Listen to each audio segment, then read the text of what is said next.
Good morning, everybody. It is Sunday, April 5th, Palm Sunday, the beginning of the strangest Holy Week any of us have ever lived through. We have palm, but we've been asked not to give it out because there's really no sanitary way to do it. We know what happens if you put a bag of palm on a table, everybody rifles through to find the perfect piece. So you might wind up touching 100 before you find the one or two that you want. Obviously, given the state of things right now, we can't have that. So what we are doing is holding on to our palm, and hopefully it will stay, and when we're back in business, we'll make it available. But to be honest, it makes little sense to give out palm when we can't even celebrate the Eucharist and share that together. So the palms can wait, all right? This week we will hear confessions on Monday, Tuesday, and Wednesday. Monday from 4 to 6, Tuesday and Wednesday from 5 to 6. We're going to set up an outdoor confession station in the driveway between the school and the church by the shed at the back of the school. So if the weather's good, we'll be out there. You would just drive in the driveway between the rectory and the parish center, come around the back of the parish center, around the back of the church, pulling around the back of the school, park far enough that you're 6 feet from the priest, make your confession, and then head out the driveway back onto Murray Avenue. If it's raining, or if it looks like it's going to rain, we're going to be in the carport behind the rectory. We'll be in the 4th bay, so you just pull in, make your confession, and then pull back out. Sort of like a car wash for the soul, in a sense.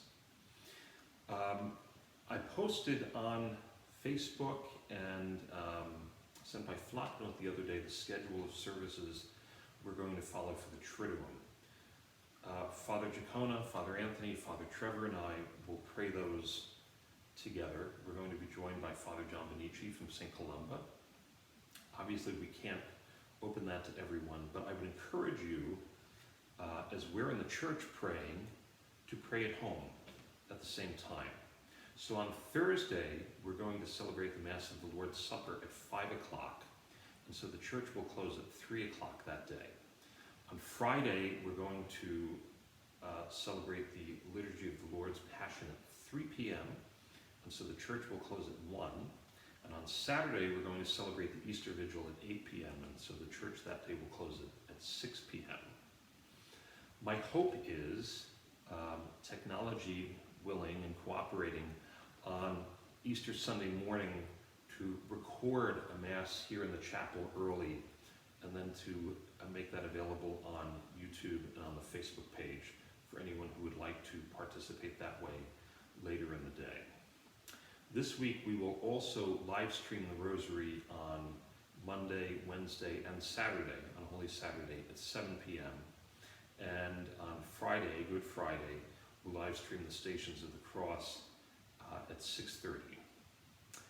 The other nights, Father Anthony and I are here praying the Rosary at 7 o'clock, so even if we're not live, we're still here praying it, and I encourage you to do that at home as well.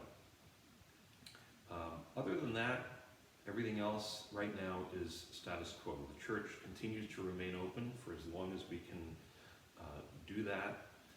If there's an emergency, you can call the parish office. One of us is always on duty, so that second line comes to the cell phone of whichever priest is on duty, and we're answering calls and emails as much as we can. I've been spending a lot of time every day making phone calls to our homebound, to some of our older parishioners, to those who are sick. We have about, that I know of, 20 parishioners who are suffering from COVID-19, although there are probably more. I've also been trying to reach out to people who I know suffer from anxiety and for whom this is particularly difficult right now on an emotional and spiritual level.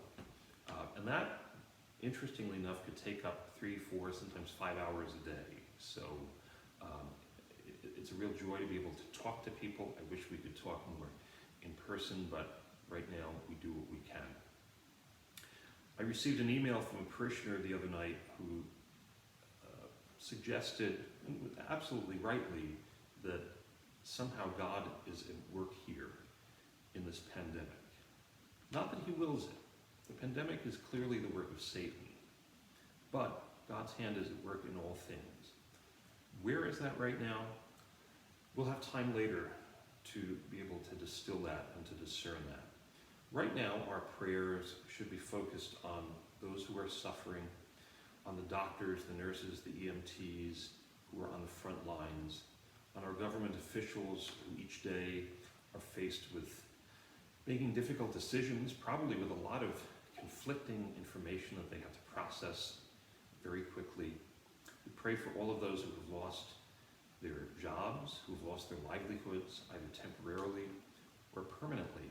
On that note, we have been trying once or twice a week to order out from one of the local restaurants. It's been great to run into parishioners when we're picking up our food. I think everybody's trying to keep our small businesses afloat as much as possible, so we continue to support them and pray for them as much as we can. The crisis that I think we need to be attentive to that's going to come after this is what I'm going to call the mental health crisis. I think all of us being cooped up, all of us, our routines changed.